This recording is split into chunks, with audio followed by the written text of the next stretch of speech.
और पत्रिका टीवी की खबर का बड़ा असर हुआ है, देखने को मिला है। पत्रिका टीवी की भी खबर चलने के बाद में जेडी की नींद खुली है और शहर के ड्रीम प्रोजेक्ट द्रव्यवती नदी की दुर्दशा की सुध ली है। द्रव्यवती नदी को शुक्रवार से ही गंदे पानी से निजात मिलेगी। इसके लिए जेडीए ने टाटा प्रोजेक्ट के बीच पूरक अनुबंध पर हस्ताक्षर कर दिए। अब पिछले 2 महीने से बंद पड़े एसटीपी को चालू किया जाएगा। इससे द्रव्यवती नदी में बह रहे बदबूदार गंदे पानी से लोगों को निजात मिलेगी। आपको बता दें कि 26 नवंबर को ही पत्रिका टीवी ने द्रव्यवती नदी के खस्ता हाल पर विशेष रिपोर्ट खून पसीने की कमाई क्या नदी में यूं ही बहाई प्रसारित की थी।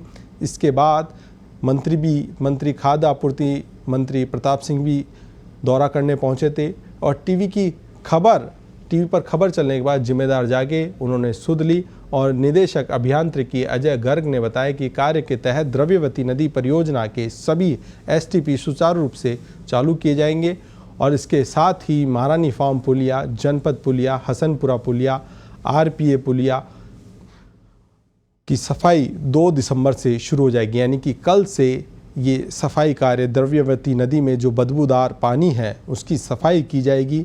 आपको बता दें, पत्रिका टीवी ने खबर प्रसारित की थी टीवी पर और दुर्दशा को दिखाया था। उसके बाद सरकार ने सुध ली, जेडीए प्रशासन ने सुध ली और करार किया और अब एसटीपी को चालू किया जाएगा ताकि जो गंदा पानी है और जो वहाँ सुविधाएं लोगों के लिए थी उनको वापस से ठीक किया जाएगा। तो पत्रिका टीवी की खबर का बड़ा असर यहाँ द्रव्यवती नदी को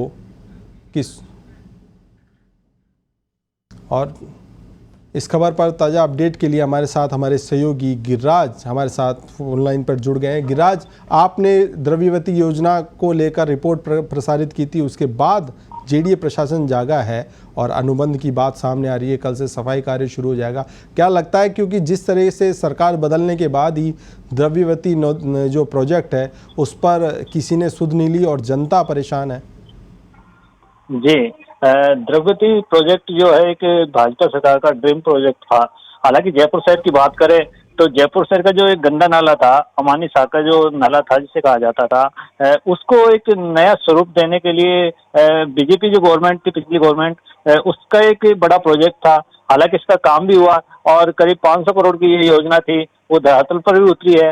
हालांकि इसमें जो काम पूरा होना था वो बीजेपी गवर्नमेंट में पूरा नहीं हो पाया। हालांकि जो काम था वो चल रहा था। इस बीच जैसे ही गवर्नमेंट चेंज हुई तो उसने जो बीजेपी गवर्नमेंट का ये जो ड्रीम प्रोजेक्ट था इस पे ध्यान देना कम कर दिया था। उसी का नतीजा ये रहा है कि इसकी जो कहीं कहीं जो खामियां हैं जो रह गई थी उससे जनता को परेशान होना पड़ा और वो खामियां अभी तक भी जारी थी। बात करें हाल ही में जो बड़ा इशू सामने आया था वो यहाँ के जो एसटीपी जो बने हुए थे, 5 जो बड़े एसटीपी थे द्रव्यवती नदी में जो पानी का शुद्धिकरण कर रहे थे ताकि लोगों को जो बदबूदार पानी थी उससे निजात मिल सके, उसके लिए 5 एसटीपी बनाए थे। पर जो जेडीए प्रशासन है उसकी अनदेखी के चलते वो पिछले करीब 2 माह से बंद थे। इसी को लेके पत्रिका टीवी ने सरकार का ध्यान आकर्षित किया, जेडीए का ध्यान आकर्षित किया।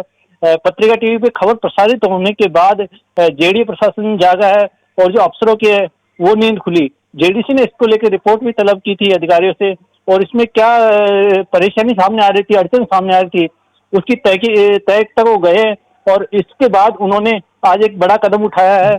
जो गिरिराज यहाँ पर हम आपको टोकना चाहेंगे क्योंकि जिस तरह से ये द्रव्यवती नदी का प्रोजेक्ट था और एक जिस तरह से पानी ही नहीं, यहाँ पर जो सुविधाएं लोगों के लिए, जो आने वाले लोगों के लिए सुविधाओं की व्यवस्था की गई थी, जेडीए ने करोड़ों रुपए खर्च करके, अरबों रुपए खर्च करके, और उनका भी सुध नहीं ली, वो भी टूटे पड़े हैं जैसा तस्वीरों में हम दिखा रहे हैं। क्या उनको भी सुधारा जाएगा? जी, बात की जाए जो अन्य सुविधाएं जो विकसित की गई थी, द्रव्यवती का जो नदी का जो सौंदर्यकरण किया गया था, इसमें पानी की सफाई के साथ साथ यहाँ लोगों को अच्छा सुकून मिल सके उसके लिए कई सुविधाएं डेवलप की थी, पार्क डेवलप किए थे इसके किनारे पर और ग्रीनरी की गई थी।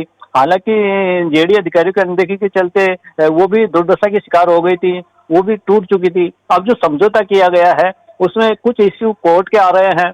जहाँ कोर्ट के इश्यू आ रहे हैं उनको अभी इसके लिए एक अलग से समझौता, आज पूरक समझौता जेडीए ने किया है टाटा जो कंपनी है उसके साथ। उसमें जो कोर्ट में जो विचाराधीन प्रकरण चल रहे हैं उनको छोड़ के जो बाकी इश्यू है उनके लिए समझौता किया है, जिसमें कुछ देनदारियां भी है, जेडीए टाटा कंपनी को खुद भुगतान भी करेगा।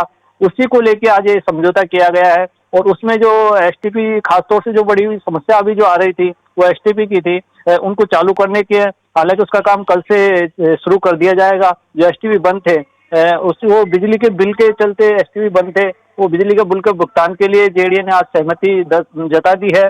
तो ऐसे में उम्मीद जताई जा रही है कि कल से जो एसटीपी बंद पड़े थे वो चालू हो जाएंगे। इसके साथ ही जो अन्य छोटे मोटे काम हैं उनको लेकर भी जेडीए भुगतान करेगा और उसके बाद उनमें भी सुधारीकरण का काम होगा। जी, बहुत बहुत धन्यवाद गिरिराज। आप खबर पर नज़र बनाए रखिएगा, क्योंकि अब एसटीपी चालू होने की बात हो रही है, तो ये भी एक सुखद खबर है जनता के लिए कि किस तरह से जो गंदे पानी की बदबू के कारण लोगों को परेशानी का सामना करना पड़ रहा था और अब जेडीए ने सुध लिए। तो ये क्या जेडीए आदेश निकाल कर रह जाता है या फिर धरातल पर भी कुछ काम होता है, इसकी भी रिपोर्ट हम आपको पहुंचाएंगे, आप तक लेकर आएंगे ग्राउंड रिपोर्ट। क्या कुछ बदलाव हुआ है खबर के बाद और आदेश के बाद, क्या कुछ चालू हुआ है या नहीं हुआ, या फिर ये आदेश केवल आदेश ही साबित होते हैं।